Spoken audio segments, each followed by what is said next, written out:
మన భారత ప్రజాస్వామ్యానికి పునాదేంటి? ప్రతి పౌరుడి స్వేచ్ఛకు రక్షణ కవచమేంటి? ఆ ప్రశ్నకు సమాధానమే ప్రాథమిక హక్కులు. సరే, మరి వీటి ప్రపంచంలోకి ఒకసారి అడుగుపెట్టి చూద్దాం. ఇవి కేవలం చట్టాలు కాదు, మన స్వేచ్ఛకు గీటురాళ్లన్నమాట. అసలు ఈ విషయంలోకి వెళ్లే ముందు ఒక్కసారి ఆలోచిద్దాం. ఒక ప్రభుత్వం ఉంది, దానికి అపరిమితమైన అధికారం వచ్చేస్తే, అది సర్వశక్తిమంతంగా మారిపోతే అప్పుడు మన స్వేచ్ఛకు గ్యారంటీ ఏంటి? దాన్ని ఆపేదేది? ఈ ప్రశ్నకు సమాధానం మనందరికీ తెలియాలి. ఇందాక మనం వేసుకున్న ప్రశ్నకు సమాధానమే ఈ ప్రాథమిక హక్కులు. ఇవి ఎలా పనిచేస్తాయంటే, ప్రభుత్వ అపరిమిత అధికారానికి ఒక అడ్డుకట్ట వేస్తూ పౌరుడికి రక్షణగా నిలిచే ఒక రాజ్యాంగ కవచంలా పనిచేస్తాయి. అయితే అధికారాన్ని నియంత్రించాలి అంటే ముందు ఆ అధికారం ఎవరి చేతిలో ఉందో చెప్పాలి కదా. అందుకే రాజ్యాంగం రాజ్యం అనే పదాన్ని చాలా విశాలంగా నిర్వచించింది. అంటే కేవలం కేంద్ర రాష్ట్ర ప్రభుత్వాలే కాదు, ప్రభుత్వ కంట్రోల్లో ఉన్న ప్రతి చిన్న సంస్థ, ప్రతి అథారిటీ కూడా ఈ రాజ్యం పరిధిలోకి వస్తుందన్నమాట. దీని బట్టి మనకు సింపుల్గా ఏమర్థమవుతుందంటే, ప్రభుత్వాలు తమ ఇష్టానుసారం ఏకపక్షంగా నియంతృత్వంగా మారకుండా అడ్డుకోవడమే ఈ హక్కుల ప్రధాన లక్ష్యం. ఇది రాజ్యాంగం మనకిచ్చిన ఒక గొప్ప భరోసా. మరి ఈ హక్కులకు గ్యారంటీ ఏంటి? ఇవి కేవలం కాగితంపై రాసిన మాటలు కాదు. ఆర్టికల్ 13 మన కోర్టులకు ఒక సూపర్ పవర్ ఇస్తుంది. అదే జ్యుడీషియల్ రివ్యూ లేదా న్యాయ సమీక్ష. అంటే పార్లమెంటు చేసిన ఏ చట్టమైనా సరే మన ప్రాథమిక హక్కులకు వ్యతిరేకంగా ఉంటే కోర్టులు దాన్ని కొట్టివేయగలవు. చూసారా, ఇదే ఈ హక్కుల వెనుకున్న అసలైన బలం. సరే, ఇప్పుడు మనం మాట్లాడుకున్న ఆ రాజ్యాంగ కవచంలోకి ఇంకాస్త లోతుగా వెళ్దాం. దానిలోని మొదటి అత్యంత ముఖ్యమైన పొరను చూద్దాం. అదే సమానత్వపు హక్కు. ఇది అందరికీ న్యాయం అందేలా చూస్తుంది.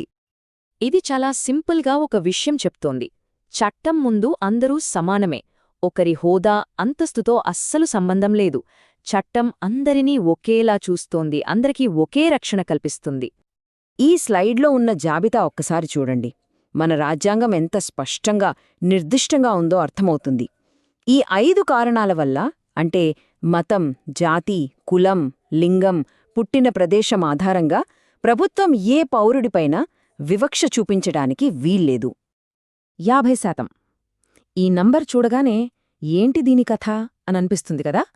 ఇది మన దేశంలో ప్రభుత్వ ఉద్యోగాలు, రిజర్వేషన్ల విషయంలో ఒక చారిత్రాత్మకమైన సంఖ్య. 50% కథ ఇదే. 1992లో ఇందిరా సాహ్ని కేసులో సుప్రీంకోర్టు ఒక ల్యాండ్ మార్క్ తీర్పిచ్చింది.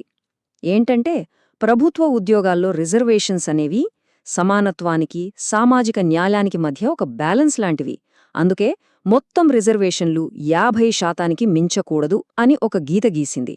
అంతేకాదు, ఇంకో ముఖ్యమైన విషయం కూడా చెప్పింది. వెనుకబడిన వర్గాల్లోనే ఆర్థికంగా బాగా నిలదొక్కున్నవాళ్లుంటారు కదా, వాళ్లని క్రీమీ లేయర్ అంటారు. వాళ్లకు ఈ రిజర్వేషన్లు వర్తించవని కూడా తేల్చి చెప్పింది. సరే, ఇప్పుడు దాకా మనల్ని కాపాడే రక్షణ కవచం గురించి చూశాం. ఇప్పుడు ప్రజాస్వామ్యంలో మనం యాక్టివ్గా వాడగలిగే కొన్ని పవర్ఫుల్ టూల్స్ లాంటి హక్కుల గురించి తెలుసుకుందాం. ఆర్టికల్ 19 మనకు 6 అద్భుతమైన స్వేచ్ఛలను ఇస్తుంది. మాట్లాడే స్వేచ్ఛ, శాంతియుతంగా గుమిగూడే స్వేచ్ఛ, దేశంలో ఎక్కడికైనా వెళ్లే స్వేచ్ఛ. ఇలా ఇవన్నీ మన పౌర జీవితానికి, మన ప్రజాస్వామ్యానికి మూల స్తంభాలు లాంటివి. ఇప్పుడు మన రాజ్యాంగంలోనే అత్యంత శక్తివంతమైన, ఎప్పటికప్పుడు ఎదుగుతున్న ఒక హక్కు గురించి చూద్దాం. అదే ఆర్టికల్ 21. చూట్టానికి 2 పదాల్లో సింపుల్గా ఉన్నా దీని అర్థం మాత్రం చాలా చాలా పెద్దది. ఇది చాలా ఆసక్తికరమైన విషయం తెలుసా? జీవించే హక్కు అంటే కేవలం ఊపిరి పీల్చుకోవడం కాదు, గౌరవంగా బ్రతకడమని సుప్రీంకోర్టు ఎన్నోసార్లు చెప్పింది. అందుకే రైట్ టు ప్రైవసీ అంటే గోప్యతా హక్కు, స్వచ్ఛమైన గాలి పీల్చే హక్కు, జీవనోపాధి హక్కు, ఇలా ఎన్నో హక్కులు ఈ ఒక్క ఆర్టికల్ కిందకే వస్తాయి.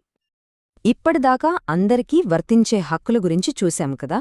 ఇప్పుడు సమాజంలో కాస్త బలహీన వర్గాలను దోపిడీ నుంచి కాపాడటం కోసం, వారి సంస్కృతిని కాపాడటం కోసం ఏర్పాటు చేసిన కొన్ని ప్రత్యేక రక్షణల గురించి మాట్లాడుకుందాం. మానవ గౌరవానికి మన రాజ్యాంగం చాలా పెద్ద పీట వేసింది. అందుకే మనుషుల్ని అమ్మడం, కొనడం, బలవంతంగా వెట్టిచాకిరీ చేయించడం లాంటివి పూర్తిగా నిషేధం. అలాగే మన పిల్లల భవిష్యత్తు చాలా ముఖ్యం కాబట్టి వాళ్లతో ప్రమాదకరమైన పనులు చేయించడాన్ని అంటే బాలకార్మిక వ్యవస్థను కూడా చట్టవిరుద్ధం చేసింది. మన దేశం భిన్నత్వంలో ఏకత్వానికి పెట్టింది పేరు. ఈ వైవిధ్యాన్ని కాపాడటం చాలా ముఖ్యం కదా. అందుకే మైనారిటీలు తమ ప్రత్యేకమైన భాషను, సంస్కృతిని కాపాడుకోవడానికి, వాళ్ల సొంత విద్యాసంస్థలను నడుపుకోవడానికి రాజ్యాంగం స్పెషల్ రైట్స్ ఇచ్చింది. సరే, ఇప్పటిదాకా మనం చాలా హక్కుల గురించి మాట్లాడుకున్నాం. సమానత్వం, స్వేచ్ఛ, ఇలా ఎన్నో. కాని వీటన్నిటికీ ప్రాణం పూసే ఒకే ఒక్క హక్కుంది. ఆ ఒక్క హక్కు లేకపోతే మిగతావన్నీ ఉన్నా లేనటే. అదే అన్నిటికంటే ముఖ్యమైంది. దీని ప్రాముఖ్యత ఎంత గొప్పదో స్వయంగా రాజ్యాంగ నిర్మాత డాక్టర్ అంబేడ్కర్ మాటల్లోనే చూద్దాం. ఆర్టికల్ 32 అంటే రాజ్యాంగ పరిహార హక్కును ఆయన ఏమన్నారంటే, రాజ్యాంగానికి ఆత్మ, హృదయం లాంటిది అన్నారు. ఎందుకంటే ఇదే మిగతా అన్ని హక్కులను కాపాడేది. ఆర్టికల్ 32 మనకిచ్చే సూపర్ పవర్ ఏంటంటే, మన ప్రాథమిక హక్కులకు భంగం కలిగినప్పుడు మనం నేరుగా సుప్రీంకోర్టు తలుపు తట్టచ్చు. అప్పుడు కోర్టు రిట్స్ అనే 5 రకాల ప్రత్యేక ఆదేశాలను జారీ చేసి మన హక్కులను కాపాడుతుంది. ఉదాహరణకు, ఎవరినైనా అన్యాయంగా అరెస్ట్ చేస్తే హేబియస్ కార్పస్ రిట్ ద్వారా వాళ్ళని కోర్టు ముందు హాజరుపరచమని ఆదేశిస్తుంది. ఇవి పౌరుడి చేతిలో ఉన్న బ్రహ్మాస్త్రాల్లాంటివి. మరి ఈ హక్కులకు అస్సలు పరిమితులేలేవా? ఉన్నాయి. జాతీయ అత్యవసర పరిస్థితి అంటే నేషనల్ ఎమర్జెన్సీ సమయంలో మన స్వేచ్ఛలకు సంబంధించిన కొన్ని హక్కులు తాత్కాలికంగా సస్పెండ్ అవుతాయి. కాని ఇక్కడే ఒక చాలా ముఖ్యమైన విషయం ఉంది. ఎంతటి ఎమర్జెన్సీ అయినా సరే మన జీవించే హక్కును ఆర్టికల్ 21, నేరాలకు సంబంధించిన రక్షణను ఆర్టికల్ 20 ఎవ్వరూ ఎప్పటికీ తీసివేయలేరు. ఇది మనకు లభించిన అతి పెద్ద గ్యారంటీ. చివరిగా ఈ మాటలు ప్రాథమిక హక్కుల అసలు సారాంశాన్ని చెబుతాయి. ఇవి కేవలం మనకు ఓటు వేసే హక్కు ఇవ్వటం లాంటి రాజకీయ హక్కులే కాదు, ప్రతి ఒక్క వ్యక్తికి గౌరవాన్ని, స్వేచ్ఛను, సమానత్వాన్ని అందించి మన రాజకీయ ప్రజాస్వామ్యాన్ని ఒక నిజమైన సామాజిక ప్రజాస్వామ్యంగా